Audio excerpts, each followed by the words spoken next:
नमस्कार, स्वागत है आपका मेरे YouTube चैनल पे। तो आज हम लोग करते हैं मेंसुरेशन के कुछ फॉर्मूले हम लोग सीख लेते हैं।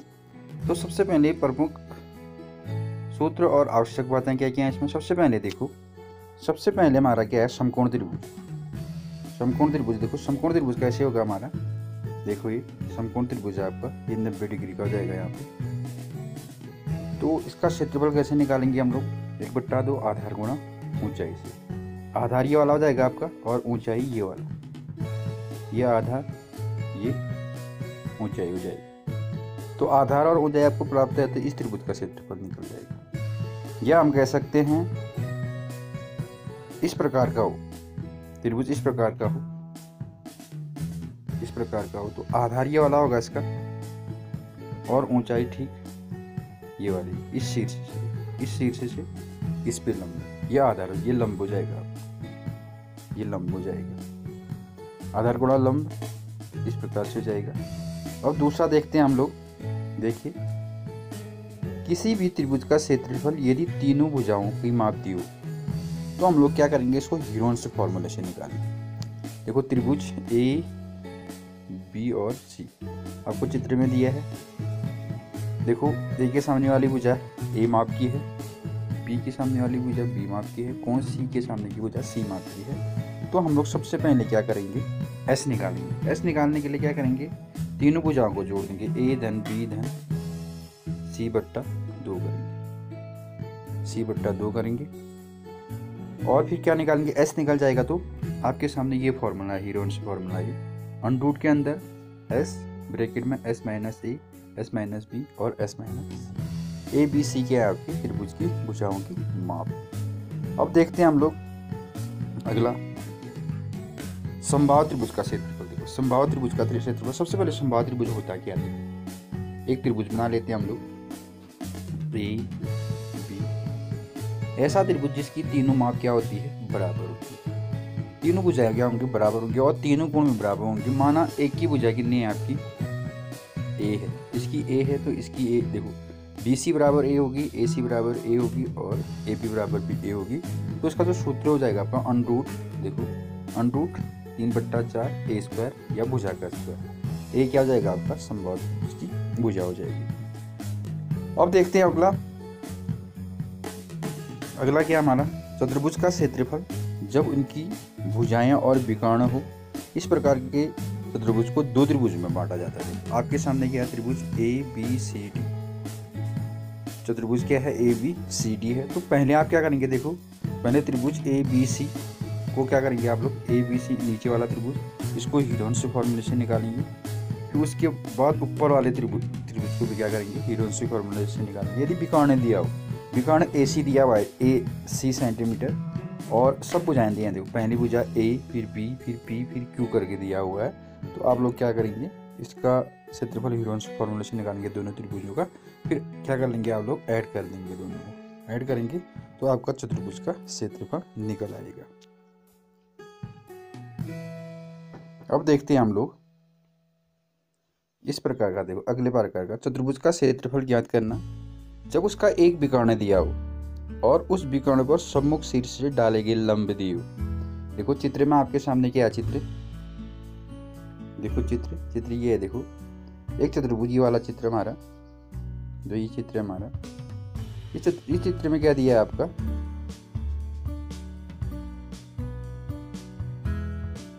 इसका क्षेत्रफल निकालना है आपको। इस चतुर्भुज का क्षेत्रफल जो आपके सामने दिखा हुआ है, चतुर्भुज क्या है आपका, ए बी सी डी और विकर्ण क्या दिया आपका, ए सी दिया हुआ है। ए सी दिया तो सबसे पहले त्रिभुज ए बी सी का क्षेत्रफल धन ए सी डी का क्षेत्रफल निकालेंगे तो चतुर्भुज का क्षेत्रफल निकल जाएगा। त्रिभुज ए बी सी का क्षेत्रफल धन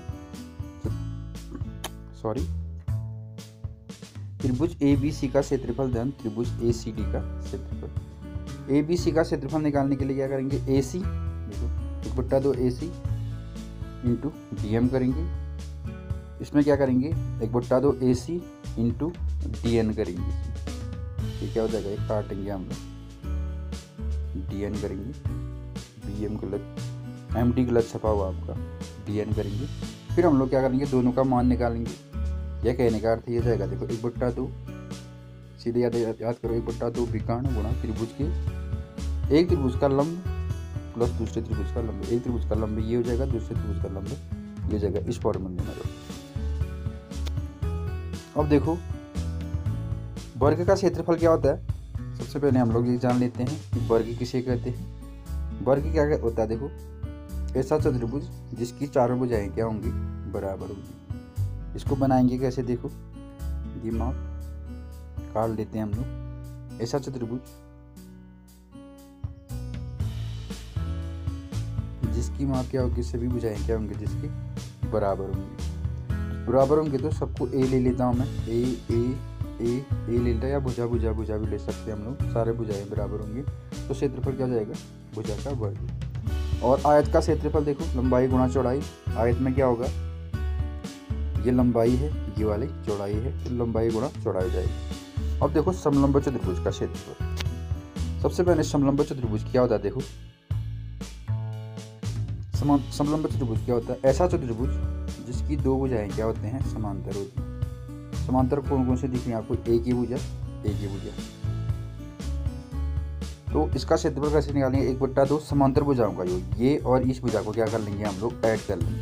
भुजाओं का योग गुणा बीच की दूरी। बीच की दूरी क्या होगी, ठीक इसकी लंबवत दूरी को लेंगे हम लोग। ये भी ज्ञात करेंगे, या दिया होगा तो इसमें मान दिया जाएगा। अब देखो किसी वृत्त की परिधि और व्यास का अनुपात लगभग 22/7 होता है। इस अनुपात को पाई से प्रदर्शित किया जाता है। पाई का मान देखो ये कैसे होगा आपका, आर्यभट्ट मान भी कहेंगे हम लोग इसको। देखो यह जाएगा तुम्हारा पाई बराबर 22/7। ये इस पे करेंगे आर्यभट्ट मान 3.1416 भी कहेंगे हम लोग। इसको सबसे पहले किसने निकाला था, आर्यभट्ट ने निकाला था। इसको ज्ञात करने के लिए पाई बराबर परिधि बट्टा व्यास करेंगे। परिधि बट्टा परिधि को नापेंगे आप लोग, व्यास को नापेंगे, तो आपको किसका मान निकल आएगा, पाई का मान निकाल आएगा। ये आप एक्टिविटी में भी कर सकते हैं। वृत्त का जो क्षेत्रफल होगा, क्षेत्रफल क्या होगा हमारा, वृत्त का क्षेत्रफल पाई आर स्क्वायर होगा। पाई का मान दिया रहेगा आपको, और आर निकालेंगे, त्रिज्या हो जाएगी आपकी, ये हो जाएगा। अब देखते हैं हम लोग 3 डायमेंशन जो फिगर होंगे हमारे, 3 dimension figure, 3D dimension, 3D dimension. देखो सबसे पहले है घनाभ। घनाभ की किस आकार का होगा, 2 आयत बना हुआ। देखो 2 आयत बनाएंगे, इनको मिला देंगे तो ये घनाभ बन जाएगा। देखो इनके जो कोर होंगे 4 L हो जाएंगे, 4 B हो जाएंगे और 4 H भी हो जाएंगे। लंबाई L, चौड़ाई B और ऊंचाई H हो जाएगी। तो इसका जो आयतन होगा आपका, वो आयतन क्या होगा, देखो इस प्रकार से पढ़ लेते हैं हम लोग। घनाभ का जो आयतन होगा L गुणा B गुणा H, L गुणा B गुणा H। घनाभ का संपूर्ण पृष्ठीय क्षेत्रफल ब्रैकेट में L plus B plus H। देखो ब्रैकेट के अंदर पहले बाहर 2 गुणा LB plus BH plus H हो जाएगा। घनाभ का पार्श्व पृष्ठीय क्षेत्रफल 2H ब्रैकेट में L प्लस B और बिकाने की लंबाई अंडरूट के अंदर L square plus B square plus H। उसी के प्रकार से जिस प्रकार से हमने क्या किया, घनाभ को पढ़ा, उसी प्रकार से हम लोग क्या पढ़ते हैं, घन को पढ़ते हैं। अब घन कैसे बनेगा हमारा, इसमें क्या होंगे, सारे फलक क्या हो जाएंगे, बराबर होंगे। देखो फिर से देख लेते हैं हम लोग चित्र कैसे बनाएंगे। आप लोग क्या करो, दो वर्ग बना, इनके कोरों को मिला देंगे तो ये क्या बन जाएगा आपका, घन बन जाएगा। घन का जो आयतन होगा वो क्या हो जाएगा आपका, AQ। ये जो हमारा वक्र पृष्ठीय क्षेत्रफल या पार्श्व पृष्ठीय क्षेत्रफल होगा 4A स्क्वायर, संपूर्ण पृष्ठीय क्षेत्रफल 6A स्क्वायर और बिकाने की लंबाई A अंडरूट 3 हो जाएगी। अब चलते हैं हम लोग बेलन की ओर। बेलन क्या होता है, देखो बेलन किस आकार का होगा हमारा, बेलन बना लेते हैं। बेलन इस प्रकार से बनेगा आपका। बेलन की ऊंचाई H है, त्रिज्या R है, तो इसका जो आयतन होगा हमारा पाई आर स्क्वायर H। वक्र पृष्ठीय क्षेत्रफल 2 पाई R है। संपूर्ण पृष्ठीय क्षेत्रफल कितना जाएगा, 2 पाई R ब्रैकेट में R प्लस H हो जाएगा। H ऊंचाई हो जाएगी, R त्रिज्या हो जाएगी। अब पढ़ते हैं हम लोग शंकु। शंकु के बारे में पढ़ा हमारा। देखो शंकु किस आकार का होगा हमारा, शंकु बना लेते हैं हम लोग। शंकु बर्थ की में जैसे क्या बोलते हैं, कैप होती है हमारी। शंकु इस प्रकार से होगा, त्रिज्या R होगी, इसकी ऊंचाई H और त्रिज्या की ऊंचाई L होगी। तो सबसे पहले वक्र पृष्ठीय क्षेत्रफल पाई आर चौड़ाई भी पता होगा आपको 5/7। आर निकालेंगे, आर भी दिया होगा आपको, नहीं तो एल निकालेंगे। आर और एच दिया होगा तो पाइथागोरस प्रमेय से एल का मान निकालेंगे। जैसे शंकु की त्रिज्या से एल निकालना तो अंडर रूट के अंदर H square plus R square करेंगे। संपूर्ण पृष्ठीय क्षेत्रफल क्या जाएगा आपका, संपूर्ण पृष्ठीय क्षेत्रफल पाई आर बार ब्रैकेट के अंदर एल प्लस आर बार। अब देखो गोला, गोला क्या होता है आपका, गोला इस प्रकार का होगा, इसमें त्रिज्या दी होगी तो सारे चिन्ह निकालेंगे। आयतन 4 पाई आर क्यूब, गोले का पृष्ठीय क्षेत्रफल वक्र पृष्ठीय क्षेत्रफल एक होता है 4 पाई आर स्क्वायर। और अर्धगोला जिसकी त्रिज्या क्या दी हो, आर दी हो, तो आयतन क्या है, अर्धगोला एक कटोरे की तरह होगा। देखो अर्धगोला किस प्रकार से होगा आपका, इस प्रकार से होगा। इसमें क्या दिया होगा आपको, त्रिज्या आर दी होगी और इसका आयतन कैसे निकालेंगे हम, 2/3 पाई आर क्यूब। अर्धगोले का वक्र पृष्ठीय क्षेत्रफल 2 पाई आर स्क्वायर, गोले का ठीक आधा जाएगा। वक्र पृष्ठीय क्षेत्रफल में हम इसकी वृत्त के क्षेत्रफल को भी जोड़ देंगे, इसलिए 3 पाई आर स्क्वायर आ जाएगा। तो आज हम लोग इतना ही करते हैं, बाकी क्वेश्चन हम अगले वीडियो में लेके आएंगे। अगर आपको फॉर्मूले की वीडियो अच्छी लगी तो आप प्लीज़ लाइक शेयर कमेंट जरूर करें। धन्यवाद।